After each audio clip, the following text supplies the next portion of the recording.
Salam alaikum. On veut calculer la dérivée de la fonction x à la puissance x. On sait que a à la puissance x, c'est exponentielle x ln de a. Donc on va utiliser cette propriété de l'exponentielle et on va exprimer x à la puissance x, c'est exponentielle x ln de x. Alors à la place de a, ici, on a x. Donc, la dérivée de la fonction x à la puissance x, c'est la dérivée de exponentielle x ln de x. Or, on sait que la dérivée de exponentielle u de x, c'est u' de x fois exponentielle u de x. Alors, on va utiliser cette propriété de la dérivée.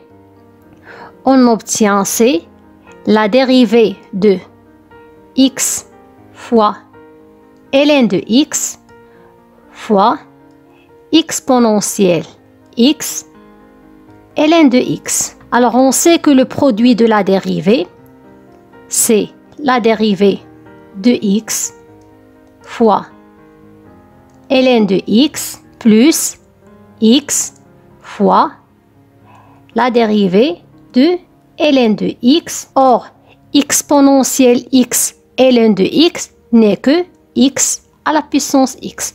Je vais la remplacer ici. La dérivée de x, c'est 1 fois ln de x plus x.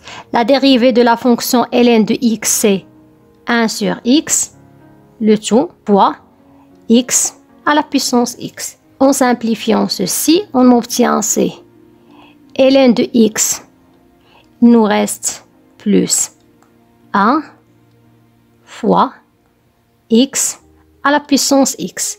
D'où la dérivée de x à la puissance x égale à ln de x plus 1 fois x à la puissance x. Alors, il ne faut pas confondre la dérivée de x à la puissance x avec la dérivée de x à la puissance n qui est égale à n fois x à la puissance n moins 1.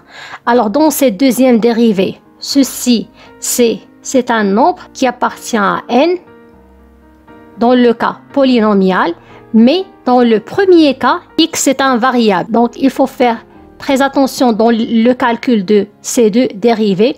Ils semblent pareils, mais il y a une très grande différence. Dans ce cas-là, x c'est un variable et dans ce cas-là, c'est un entier naturel. Et à bientôt.